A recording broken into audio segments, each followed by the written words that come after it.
Madame, Monsieur, bonsoir. La Commission électorale indépendante est l'autorité administrative indépendante dotée de la personnalité morale et de l'autonomie financière.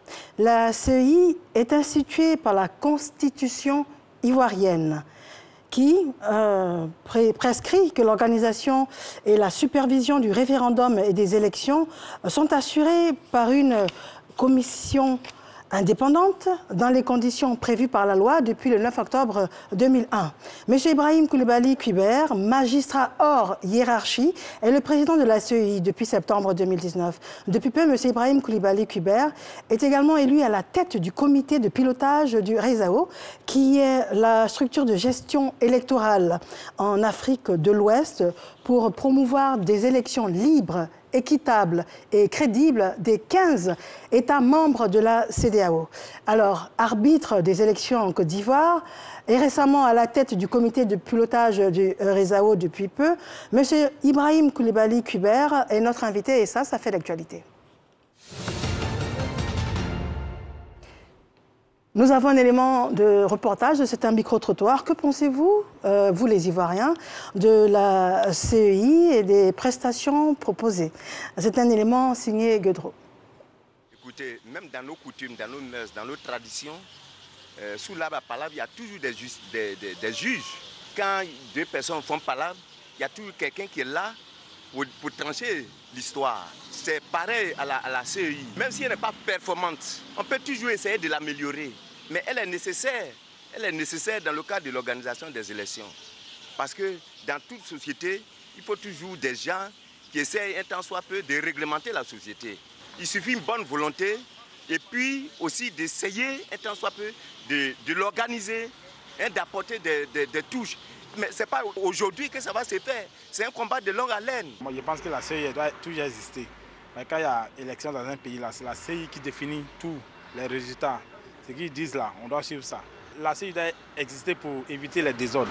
Quand il y a les élections, chacun peut se lever pour dire son candidat a gagné. Mais si la CEI désigne une personne pour dire qu'il a gagné, on doit suivre ça. Logiquement, c'est une commission qui doit être totalement indépendante, qui ne doit pas être inféodée aux partis politiques, les hommes qui les animent. Sinon, dans le fond, les gens ont de l'expertise pour faire ce qu'on leur demande de faire. Mais la difficulté, c'est les accointances politiques entre ceux qui animent qui fait souvent le problème. Voilà, donc si les gens se débarrassent de tous ces éléments-là, son nom l'indique, commission électorale indépendante. S'ils sont véritablement indépendants, il n'y a pas de problème.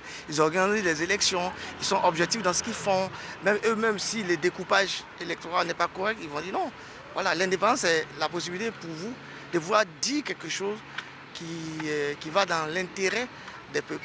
Hein. Donc je pense que la CEI peut continuer à faire son travail. Monsieur Ibrahim Coulibaly Kuiber, bonjour et merci d'être là. Bonjour madame. Merci à vous.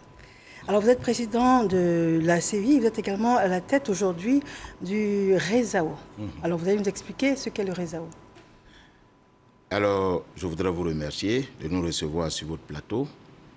Dire que le RESAO, c'est le réseau des structures qui ont à gestion les élections en Afrique de l'Ouest. En d'autres termes, c'est l'association des CEI de tous les pays membres de la CEDEAO. Voilà. Très bien. Alors ça veut dire que vous chapeautez toutes les CEI ouest-africaines? Oui, mes pères ont bien voulu cela. Très bien. Me désigner comme étant le président de toutes les structures en charge des élections dans les différents pays de la CEDEAO. C'est un honneur qu'on me fait et j'apprécie l'ampleur de la tâche. Très bien. Alors, tout de suite, on fait un lien de cause à effet, dans le sens où on se dit en tant que président de la CEI ici en Côte d'Ivoire, président maintenant au Ouest africain, cela veut dire que la qualité de travail est reconnue. Ah ben, je suppose, modestement, je le pense. Parce que on ne peut pas vous confier une telle charge si vous n'en êtes pas digne d'assumer les responsabilités qui en découlent. Donc, je suppose que c'est référence fait à cela que mes pères ont bien voulu nous désigner à la tête du RESAO. Donc, comme je le dis, j'apprécie l'ampleur de la tâche et je ferai de sorte à mériter la confiance de mes pères. Alors, parlons de tâches. Quelles sont les tâches qui vous sont attribuées alors, en tant que alors, président? le RESAO, déjà, n'est rien d'autre, comme je l'ai dit, l'association des organes qui sont en charge des élections dans les différents pays membres de la CEDEAO. Le RESAO aura donc pour objectif de mutualiser les pratiques, les bonnes pratiques dans les différents pays, de sorte que l'élection qui, en réalité, ne devait qu'apporter la paix, apporte malheureusement la tristesse, la guerre. Donc, pour éviter que l'élection puisse apporter la guerre, soit porteuse de germes de guerre, nous allons nous mutualiser. Nous allons nous mettre ensemble pour éviter ce qui peut apporter la guerre. Parce qu'au fond, madame, on a fini par constater que, ailleurs comme ici, ce sont les mêmes griefs qu'on fait aux commissions en charge des élections. Donc on s'est dit, mais si nous nous mettons ensemble et chacun va apporter son expérience, cela permettra à nos pays d'éviter ce qu'on ne souhaite pas. Parce que, comme je le dis, l'élection, c'est une opération au cours de laquelle le citoyen choisit son gouvernant par le biais d'un bulletin où il exprime son choix. Donc ça ne devrait même pas être, ça ne devait pas rythmer avec la violence. C'est quelque chose de paisible. C'est pour cette raison que le constituant l'a institué dans notre constitution. Donc, pour que l'élection puisse apporter la paix, il faut dans un premier temps que les acteurs même de l'élection soient conscients de la matière électorale. Beaucoup parlent de l'élection, mais ne savent même pas comment elle se déroule. Donc, pour nous, ça sera de sensibiliser la population, en Côte d'Ivoire comme ailleurs, de sensibiliser la population pour que la population considère qu'il n'y a pas d'autre voie, conformément à la Constitution, si ce n'est l'élection pour accéder au pouvoir. Et pour cela, il faut qu'ils en connaissent tous les tenants et les aboutissants, depuis le processus de l'identification par l'inscription sur la liste électorale jusqu'à l'expression de leur volonté sur le bulletin dans l'urne. Donc, c'est ce travail de formation, de pédagogie, de sensibilisation auquel nous nous attelons chaque jour. Très bien. Donc, ça veut dire que ça va être maintenant d'un point de vue ouest-africain, mais déjà en Côte d'Ivoire, cela veut bien dire que des initiatives vont être prises, une promiscuité également avec les populations, oui, pour expliquer un peu la réalité de la chose. Et quand on écoute un peu le public reportage qui est passé, on voit qu'il y a des personnes qui sont très encouragées et puis il y en a d'autres qui sont sceptiques. Oui. Donc, par exemple, pour parler des personnes sceptiques, on dit, on a entendu, on a ouï dire, la CEI c'est pipé. Par exemple, la CEI, avant de parler de RESAO, la CEI c'est pipé. De toutes les manières, ils vont faire ce qu'on va leur dire. Alors, que pouvez-vous répondre à ces détracteurs? Mais c'est de faire confiance à la commission électorale indépendante et ses acteurs, parce que la population n'a pas le choix. Parce que l'élection est le seul mode d'accès au pouvoir. Donc l'élection doit être le seul instrument pour exprimer la volonté du peuple. Donc ils n'ont pas le choix. Ensuite, l'organe qui est en charge des élections ne mérite pas une telle appréciation, d'autant plus que cet organe est composé de toutes les composantes de la nation. Moi, je voudrais bien comprendre ceux qui sont hésitants. Mais eux-mêmes, par le biais de leurs représentants, ils ont désigné des personnes pour siéger à la commission électorale indépendante. Cassé, il vous souvient, madame, que la commission est composée de 3 catégories ou 4 catégories de personnalités. Celles qui sont issues des partis politiques, y compris les partis de l'opposition comme le parti au pouvoir. Ensuite, de la société civile et des institutions de la République. Ça fait 4. Parti au pouvoir, parti de l'opposition, la société civile et les institutions de la République. Mais ce sont les Ivoiriens qui sont au sein de la commission électorale. Ce sont ces institutions-là, ces composantes de la nation qui ont désigné ces personnes-là. Et ensuite, ces personnes-là ont prêté serment. Et ces personnes, pour exécuter sereinement leur mission au sein de la commission électorale, bénéficient de multiples privilèges. D'abord, l'inamovibilité, c'est-à-dire que quand vous êtes désigné au sein de la commission électorale indépendante, vous y êtes pour 6 ans. Personne ne peut mettre fin à votre mandat. Ensuite, vous bénéficiez d'immunité, c'est-à-dire qu'on ne peut pas vous poursuivre, on ne peut pas vous arrêter, on ne peut même pas vous juger pour les opinions que vous émettez à l'occasion de votre mission à la commission électorale indépendante. Et mieux, même quand vous avez commis une infraction avant d'être à la commission électorale, pendant la période électorale, on ne peut même pas vous arrêter. Pour rassurer les agents qui sont acteurs de la commission électorale dans l'exécution de leur mission. Et par ailleurs, quand ils décident maintenant de travailler, le mode opératoire qui commande, qui détermine les règles de leur travail, mais est caractérisé par 2 points. premièrement, la transparence, qui permet à la population de participer effectivement à l'élection. Parce que la transparence, c'est l'accessibilité de la population aux informations. D'abord, les candidats sont représentés dans les bureaux de vote. Dans les bureaux, tout à fait. Ensuite, les procès-verbaux sont remis aux candidats. Les résultats sont proclamés et affichés sur, comme on appelle, les portes des lieux de vote pour que la population puisse en avoir connaissance et des voies de recours leur sont reconnues. Quand on a des fois observé qu'il y avait des contestations sur les lieux de manière isolée dans certains points de vote, oui. Comment vous réagissez à chaud comme ça? Non, vous savez, madame, la contestation dans une élection est normale. Parce que ce n'est pas tout le monde qui apprécie la défaite. Et c'est pour cette raison que le législateur l'a prévu. Mais pourvu qu'on s'en serve. Parce que si on vous donne la possibilité de contester, c'est qu'on vous enlève la possibilité d'exercer des violences. Tout à fait. Voilà. Donc la contestation vous ouvre droit à recourir auprès des juridictions à l'effet pour celles-ci de trancher votre contentieux. Donc vous n'avez pas le droit de recourir à la violence. Donc la contestation, c'est la voie normale à l'occasion d'un enjeu pour saisir les juridictions qui sont habilitées à trancher. Donc pour nous, il n'y a pas de problème. Nous, on n'a vraiment pas de problème pourvu que tout simplement le requérant saisisse, utilise les voies idoines pour porter à connaissance de l'autorité ses réclamations. Voilà pourquoi d'ailleurs on leur remet le procès verbal. On leur remet le procès verbal pour être à mesure de contester ce qui s'est passé dans le bureau de vote qui ne soit pas conforme à la loi. Donc voyez-vous, en plus de la transparence, il y a la sincérité. La sincérité, c'est le fait, entre autres pour la commission électorale, de traduire dans le résultat de l'élection l'expression de la volonté du peuple exprimée dans l'urne. Cette coïncidence entre le résultat et ce qui a été exprimé est le premier travail de la commission électorale indépendante. Voilà pourquoi nous faisons de sorte que le citoyen, depuis le jour du vote, jusqu'à la proclamation des résultats, puisse être intéressé à la matière électorale.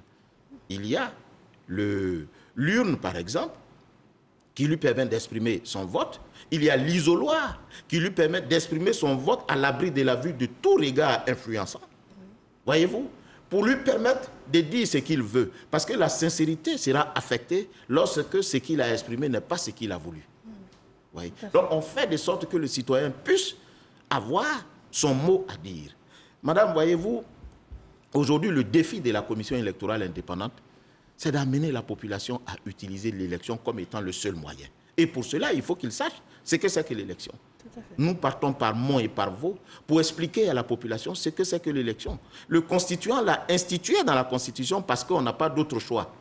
L'accès au pouvoir. Et il dit, le pouvoir appartient au peuple. Et le peuple l'exerce de deux façons. Soit directement par la voie du référendum, soit indirectement par ses représentants élus. Alors, ces représentants, pour exercer la volonté du peuple, il faut qu'ils soient élus. Et c'est l'élection. Voyez-vous? Donc, si le peuple considère que les dés sont déjà pipés, mais c'est grave de penser ainsi. Mais qui a pipé les dés? Mais c'est eux qui sont pipés. Parce qu'ils renoncent à exercer un droit qui est fondamental, qui leur permet de participer au choix de ceux qui seront aux destinées de leur vie demain. Alors, quand vous dites que les dés sont pipés, qui les a pipés? Mais venez participer. Venez dépiper les dés, si ça se dit. Hein? Venez faire de sorte que les dés ne soient plus pipés en participant massivement et activement à la matière électorale. D'accord. Avant de parler de la participation massive et active, on retient que dans un bureau de vote, ce n'est pas possible d'influencer le choix des urnes. Oui. Déjà par rapport aux différents représentants oui. et par rapport aux moyens technologiques, oui. Des moyens écrits également pour proclamer les résultats. Et ça se fait sur le champ de la proclamation oui, dans chacun des bureaux? Voyez-vous, madame, quand le citoyen arrive, il faut qu'il soit muni de la carte d'électeur, qui est la carte d'invitation au débat ou au dîner électoral, qui est l'élection. Donc, il montre.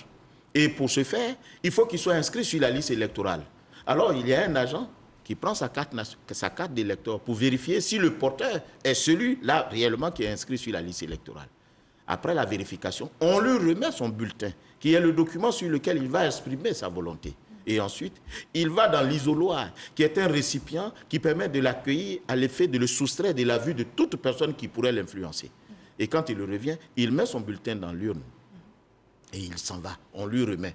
Et pour attester de ce qu'il a voté et qu'il ne vienne plus voter, on s'assure de mettre sur son doigt de l'encre indélébile pour assurer de la sincérité du vote. Voyez-vous, voilà autant d'éléments que nous prenons. Et par la suite, il est ouvert au public la proclamation des résultats. Ça se fait devant tous les citoyens, tous ceux qui sont intéressés. Et ensuite, on va afficher les résultats. Alors, les résultats sont obtenus de quelle façon? Mais on dit le nom de chaque candidat et on dit les voix reçues par chacun. Vous voyez? Et l'urne dans laquelle les bulletins sont déposés est scellée et transparent devant tous les acteurs. Voyez-vous? Il est bon que la population le sache. C'est important. C'est très important parce que les mauvais perdants ont beau jeu de dire c'est la commission électorale qui n'a pas fait son travail. Mais l'urne était là. Les citoyens sont venus. Voilà. D'accord. On demande donc à la population de venir massivement, de faire de l'élection un instrument de paix. Il ne faut pas que l'élection cause la guerre. Et pour cela, il faut qu'eux-mêmes soient pénétrés de la matière électorale. Parce que je vous ai dit, madame, l'élection est un marché au cours duquel plusieurs citoyens expriment leurs défis. Tout à fait. Nous avons faim, nous avons soif, nous avons besoin d'être soignés. Et il y a quelqu'un qui dit, mais je peux vous soigner, je peux vous donner à manger. Voyez-vous? Et voilà comment je vais vous donner à manger. C'est celui-là qu'on appelle le candidat. Celui-là dont la vocation première est de conquérir le pouvoir d'État. Mais il ne peut conquérir le pouvoir d'État que s'il a l'autorisation de celui qui en est le détenteur, c'est-à-dire le peuple. Et qui le fait à travers le bulletin. Donc, ils viennent se rencontrer à l'occasion de l'élection ou la campagne. Il vient, il dit, voilà ce que je peux vous apporter. La population reconnaît en lui porteur de solutions à leurs défis et lui accorde, le jour du vote, leur voix, leur autorisation de pouvoir les gérer. Voilà comment ça se fait. Ça se fait. Vous convenez avec moi qu'il n'y a pas place de violence. Tout à fait. Il n'y a pas place pour la violence.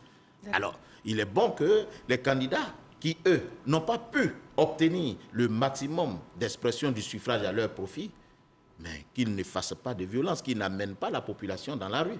Parce que, et c'est pour cette raison que nous partons vers la population pour leur dire que ceux qui viendront vous dire de descendre dans la rue pour casser, dites-leur, nous vous donnons nos voix, mais nous ne vous donnons pas notre vie.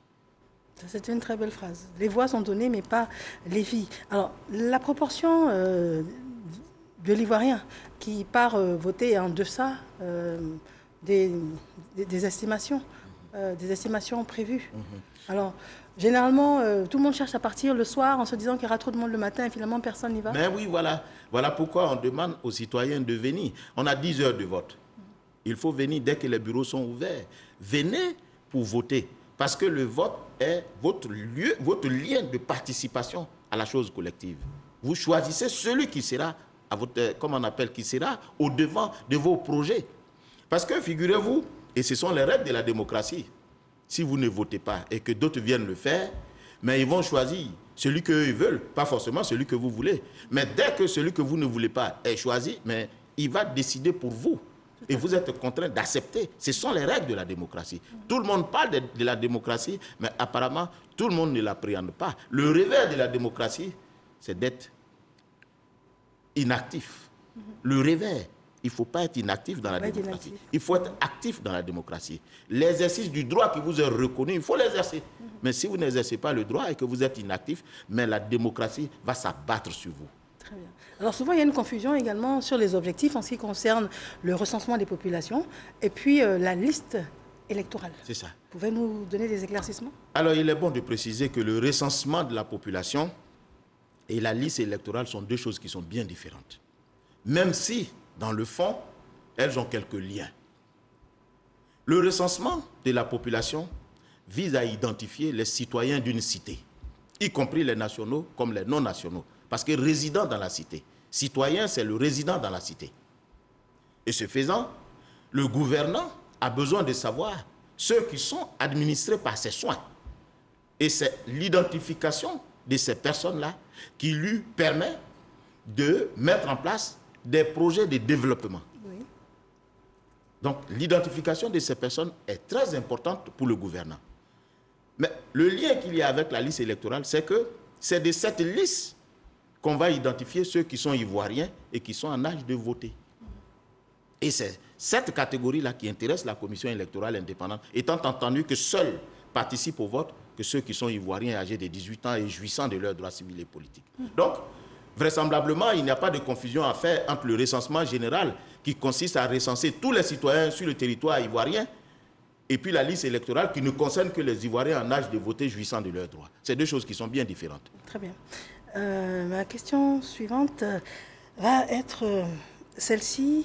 On part pour 2022 dans un environnement de réconciliation, de pardon, d'écoute également. Est-ce que vous avez un rôle actif là-dedans?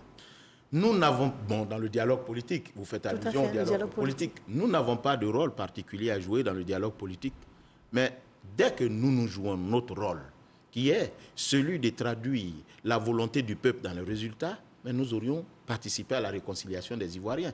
Parce que si les Ivoiriens décident dans leur majorité que le pouvoir doit être donné à telle personne et que nous, on s'est fait l'effort de traduire cette volonté dans les résultats, mais on aura participé, nous aussi, à la réconciliation. Mais sinon, le dialogue politique ne nous intéresse en rien. Nous sommes un organe, nous sommes un réceptacle.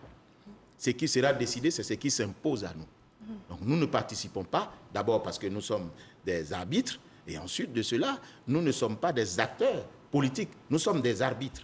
L'arbitre se doit d'être neutre. Donc nous nous attendons ce qu'ils vont décider et ça va s'appliquer à nous.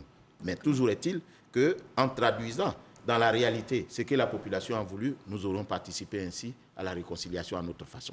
Très bien. Alors, quels sont vos prochains grands chantiers pour les mois à venir en tant que président de la CEI, puis président également du RESAO? Alors, la commission électorale a pour obligation chaque année de faire la révision de la liste électorale. Vous savez, pour élire, il faut être électeur. Or, pour être électeur, il faut être inscrit sur la liste électorale. Et pour être inscrit sur la liste électorale, il faut en remplir les conditions. Donc, c'est ainsi que la loi dit annuellement, il est fait obligation à la commission de procéder à la révision. Donc, c'est ce que nous allons faire. Et rechercher tous ceux qui peuvent être les invités de l'élection, c'est-à-dire des électeurs, pour les inscrire sur la liste électorale. Habituellement, nous avons un schéma classique qui consiste à ouvrir des guichets dans toutes les circonscriptions à l'effet pour la population de venir s'y inscrire. Mais il se trouve que, de par le passé, on a constaté qu'il n'y avait pas foule, comme on dit. Alors, nous nous sommes mis en tête. Bien entendu, c'est un projet qui ne sera réel que lorsque les partis politiques, nos partenaires, vont donner leur acte, leur autorisation. Oui. Nous nous sommes mis en tête donc de recourir aux bases de données de l'ONESI. Sur laquelle base de données l'ONESI s'est fondée pour donner des cartes nationales d'identité aux citoyens âgés de 18 ans. Donc, dès que vous êtes dans la base de données de l'ONESI et que vous avez 18 ans, nous entendons, je dis bien nous entendons, ce n'est pas de façon péremptoire que nous allons les mettre sur la liste électorale, c'est bien entendu avec l'accord des uns et des autres pour la compréhension du mode opératoire de cette opération avant de mettre en application ce que nous voulons. Donc nous allons demander à transférer tous ceux qui ont obtenu la carte nationale d'identité âgés de 18 ans sur la liste électorale, de sorte qu'on puisse faire de l'économie à notre État. Voilà, parce que je vous dis, une révision de la liste électorale tourne entre 6 à 12 milliards de francs. Et puis, pour s'entendre, enrôler que 300 000 personnes, alors qu'aujourd'hui, on a un gap de 4 500 000 personnes à retrouver, à inscrire sur la liste électorale. Étant entendu que, pour le dernier recensement, on nous a dit qu'on est au nombre de 12 millions d'Ivoiriens en âge de voter. Il y a 7 500 000 qui sont inscrits déjà sur la liste électorale. Il y a un gap de 4 500 000 à aller rechercher. Tout à fait. Voilà, donc nous nous donnons les moyens pour retrouver ces 4 millions sur la liste électorale. Et ce sont ces moyens, entre autres, qui consistent à transvaser systématiquement, bien entendu, avec l'accord de toutes les parties prenantes, pour que tout le monde comprenne qu'il n'y a pas de fraude à l'origine. Madame, je voulais vous dire ceci. On va devoir conclure avec. En réalité, il n'y a qu'en Côte d'Ivoire et dans quelques pays où l'inscription sur la liste électorale fait l'objet de contentieux. Sinon, ailleurs, c'est systématique. D'ailleurs, en Côte d'Ivoire, de 1960 en 2007, c'était comme ça que ça se passait. Hein.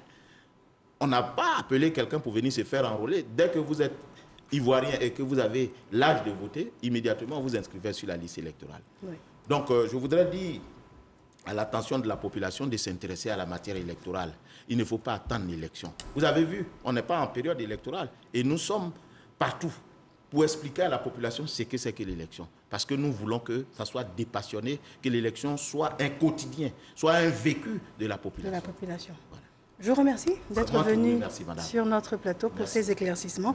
Et c'est bien évidemment par les élections que nous allons renforcer cette paix tant souhaitée. Oui. Merci encore. Merci, madame. Madame, monsieur, bonsoir. Merci d'avoir été là.